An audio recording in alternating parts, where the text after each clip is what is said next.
Lectura del Santo Evangelio según San Lucas. En aquel tiempo iba Jesús a una ciudad llamada Naín, e iban con él sus discípulos y una gran muchedumbre. Y cuando llegó cerca de la puerta de la ciudad, he aquí que sacaban a un difunto, hijo único de su madre, la cual era viuda. E iba con ella gran acompañamiento de gente de la ciudad.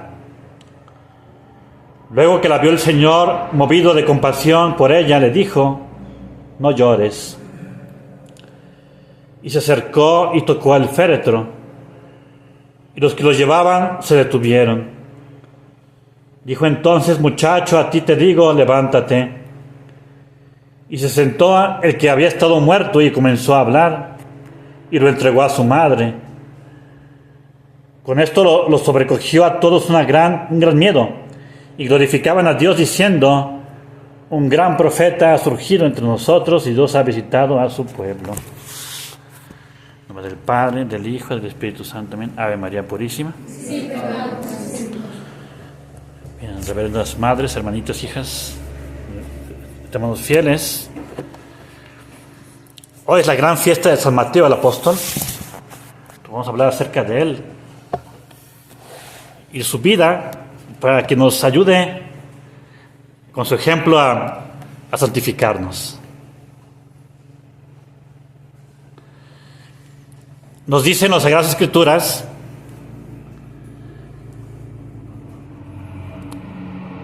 que San Mateo dejó todo por seguir a Cristo. Bastó que Jesucristo le dijera: sígueme. Sí, dejó lo que tenía: riquezas, familia, preocupaciones, gustos, profesión. Fue una conversión inmediata, sincera y perfecta de San Mateo.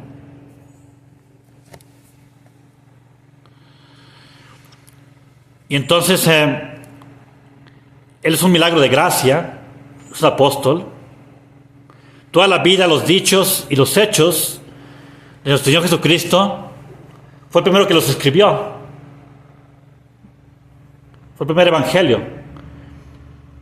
escrito hacia el año 39 o 40.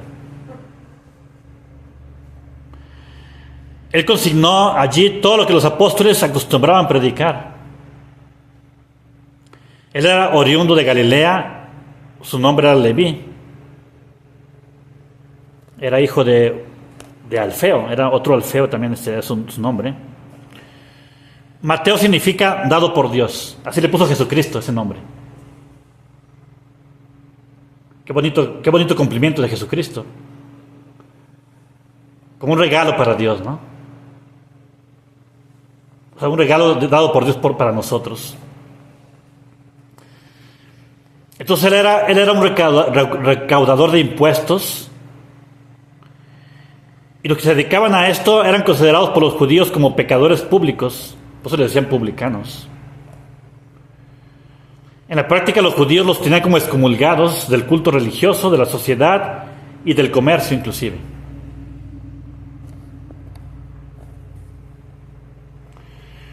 Pero San Mateo, tan pronto como ve a Jesucristo y siga la gracia y su invitación, rompió con sus ataduras.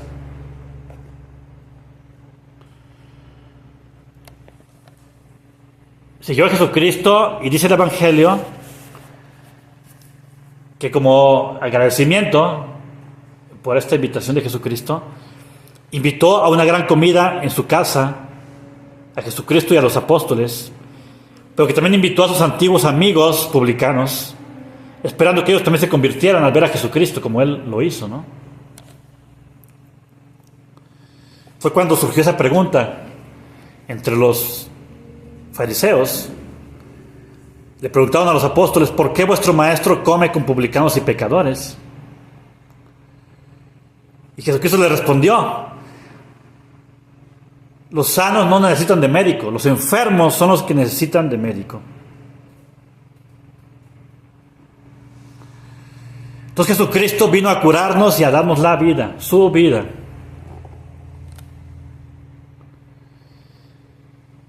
A los que saben que necesitan curación, Es a los que vino Jesucristo para curarnos. Porque los que creen que están sanos, ese tipo de personas creen que no necesitan médico y no reciben ayuda. Los que se creen buenos no reciben misericordia, en otras palabras. Entonces Jesucristo se debe a los pecadores. A ellos les invita a hacer penitencia.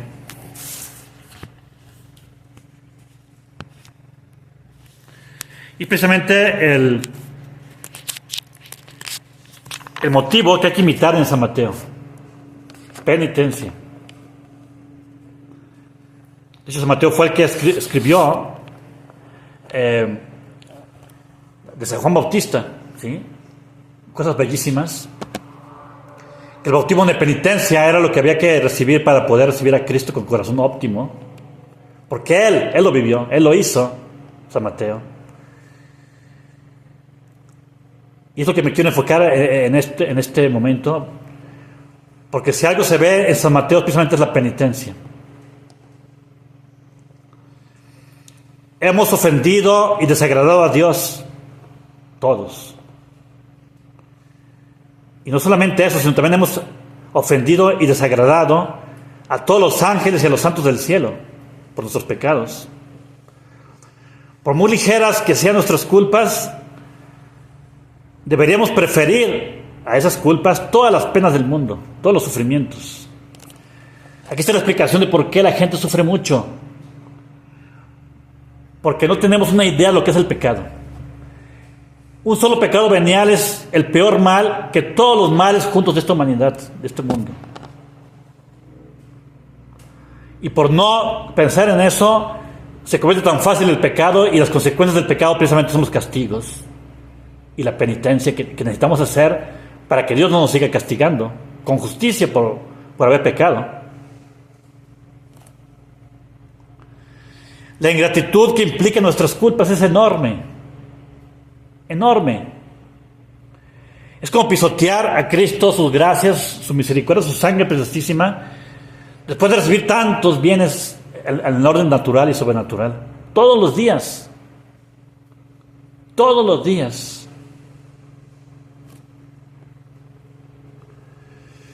El hecho de haber rechazado el amor infinito de Dios más de una vez quizás en nuestras vidas, a un capricho, a algo pasajero, a algo mundano, temporal, a un placer.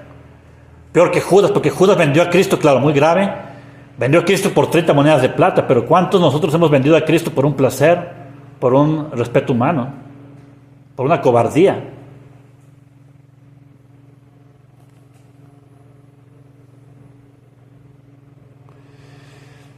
Tenemos que tener un concepto muy bajo de nosotros mismos en cuanto a nuestras fuerzas para ser fieles.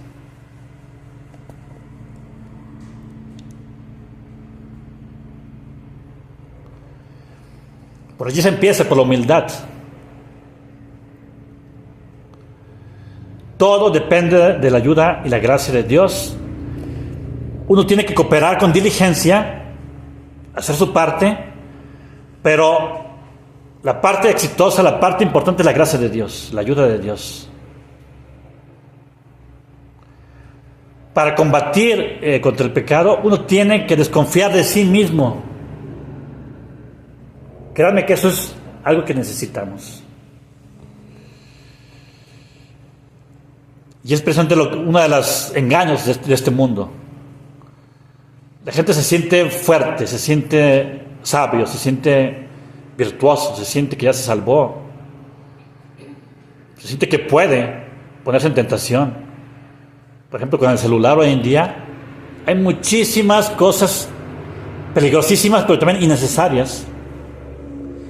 Y cuando uno se mete al celular, por ejemplo, es una señal de que uno tiene esa presunción, de que uno tiene, uno merece, uno puede, y uno satisface sus inclinaciones, y se pone en peligro inclusive de perder a Dios.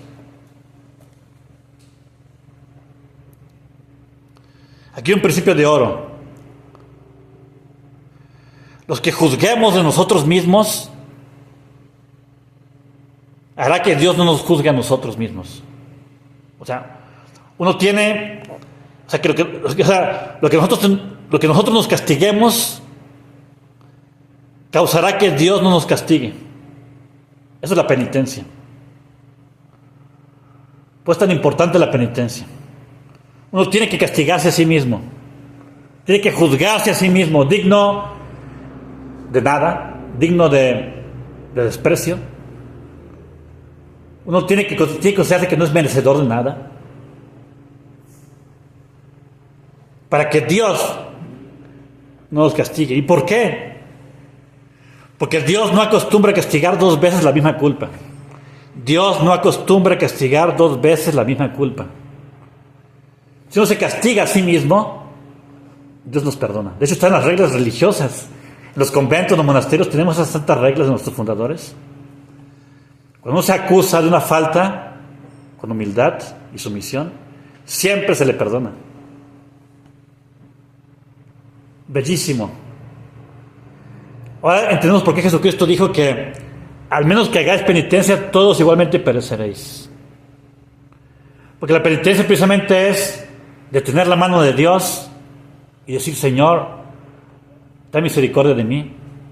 Yo voy a pagar lo que merezco por mis pecados. La parte que me toque, claro, porque Dios paga también la parte por sus méritos, su pasión y muerte. Pero nos toca nuestra parte, pagar nuestra parte. Créanme que ese es el principal motivo por el cual Dios deja que su mano esté descargada contra nosotros. Porque no aprendemos humildad, no aprendemos penitencia.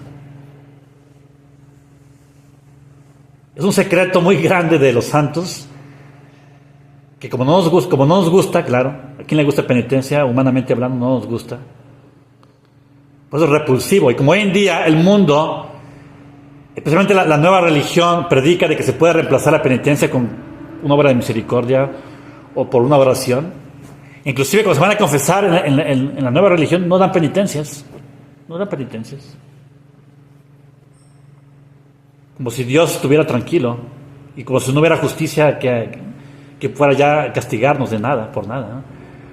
Por eso yo decía en el sermón de hace 3 días que es muy, muy grave el cambio del Padre Nuestro, decir perdona nuestras ofensas en lugar de decir perdona nuestras deudas.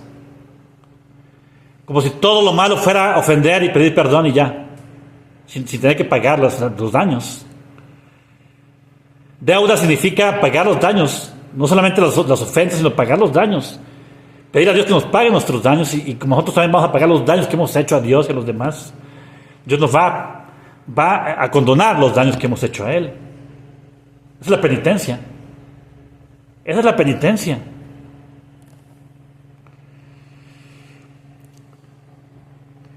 En los salmos decimos: feci judicio en justicia, non tradas me calumniantimus me. Significa: Señor, yo ya hice juicio de mí mismo e hice justicia contra mí mismo, castigando mis culpas y mis defectos. Por eso no me entreguéis a mis enemigos y a mis acusadores. Es la misma idea. Si nos hemos juzgado dignos de nada, dignos de castigo, dignos de ser los últimos, y no ser recompensados con nada, y aparte hemos hecho penitencia, Dios no nos va a entregar a sus enemigos.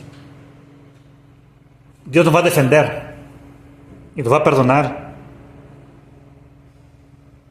Aquí está, por ejemplo, una de las claves de cómo defenderse de los demonios, de la brujería, de la gente mala, de los accidentes inclusive, de la muerte repentina.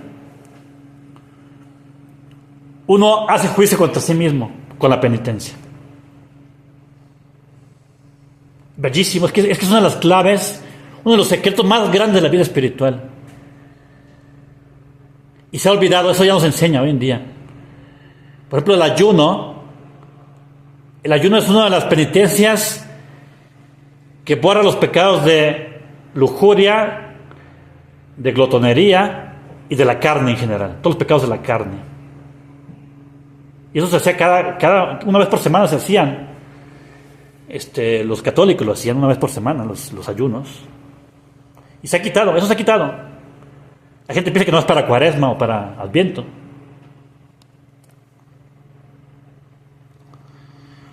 Por ejemplo, no hay cosa más semejante a la muerte que un hombre dormido, dicen aquí los santos, ¿no? Por eso, para poder dormir tranquilo, porque bien podemos no despertar algún día, lo que quiero ayudarnos para poder tener espíritu de penitencia es hacer examen de conciencia todos los días y hacerlo bien. Porque uno tiene que dolerse y buscar reparar el daño y pedirle a Dios que nos espere y que tenga misericordia de nosotros.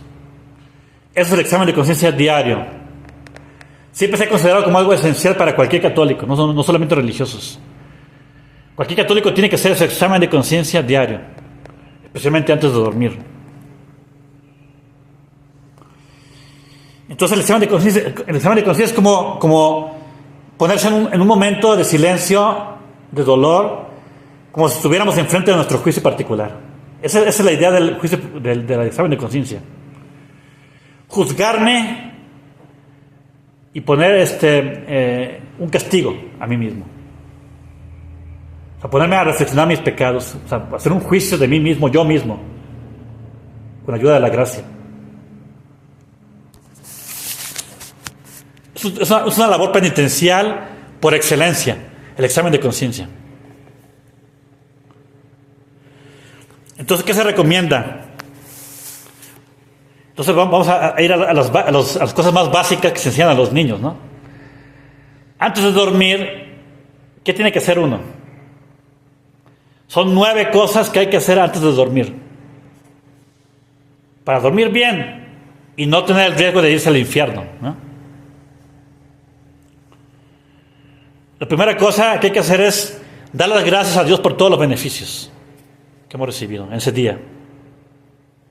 Segundo, darle gracias a Dios por todos los males que nos han librado ese día también.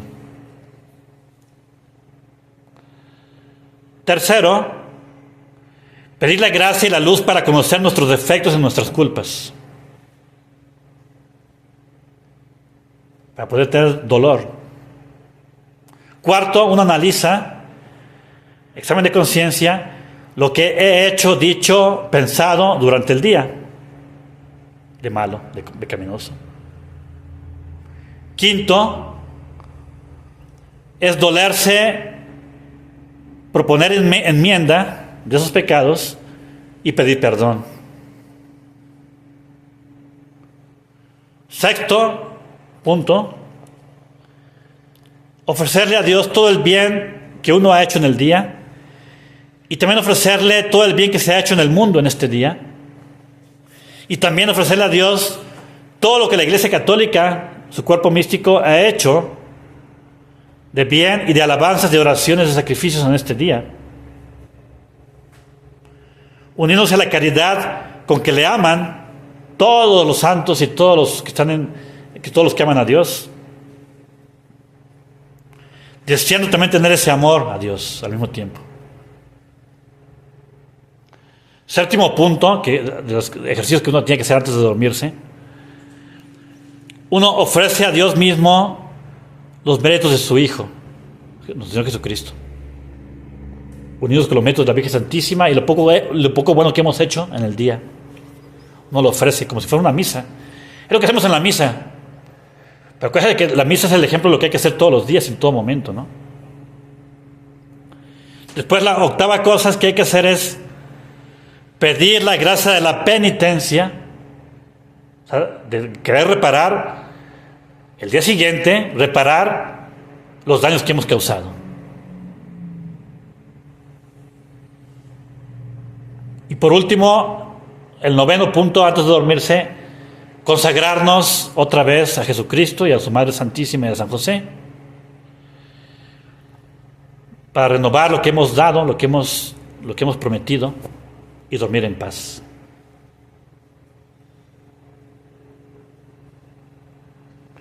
Si hacemos esto todos los días, vamos a asegurar que diariamente se nos perdonen las culpas por ignorancia y por olvido. Esto es un punto importante. El que no hace examen de conciencia, ¿sí?, Dios le va a pedir cuentas de sus pecados de ignorancia y de olvido. ¿Sí? Porque precisamente uno hace examen de conciencia para acordarse de los pecados y poder enmendarse de los pecados que cometí y que olvidé y que tengo que reparar y que tengo que arrepentirme, tengo que ser perdonado y reparar y hacer penitencia. Bellísimo, porque hay muchos pecados que cometemos por ignorancia, muchos. O sea, se llama ignorancia culpable, ¿no? Tendría que haber sabido, tendría que haber evitado, tendría que haber hablado y no lo hice. Y no me volví a acordar de eso porque no hago examen de conciencia.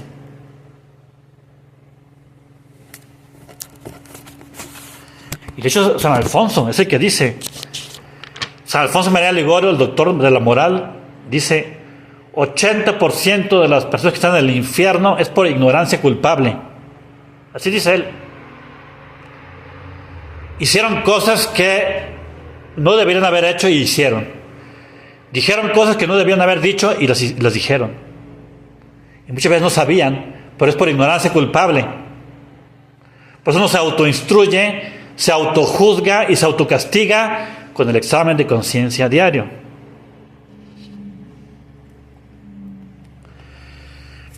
Entonces, en la enseñanza de San Mateo, en lo que hizo en su vida,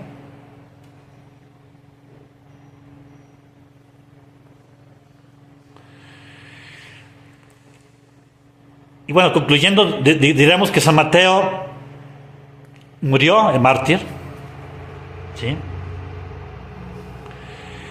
Él predicó en Persia, Macedonia, con los medos, los partos, y finalmente fue a Etiopía,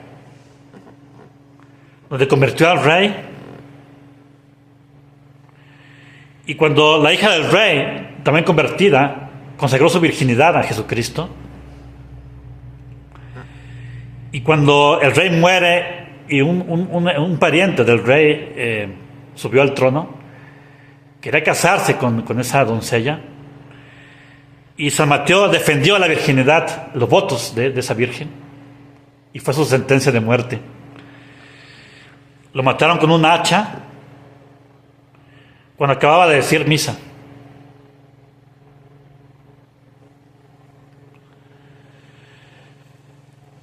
Esa es la historia de San Mateo, que es un ejemplo a seguir, de conversión, de penitencia, de seguir a Cristo sus pisadas y morir como Cristo mártir también.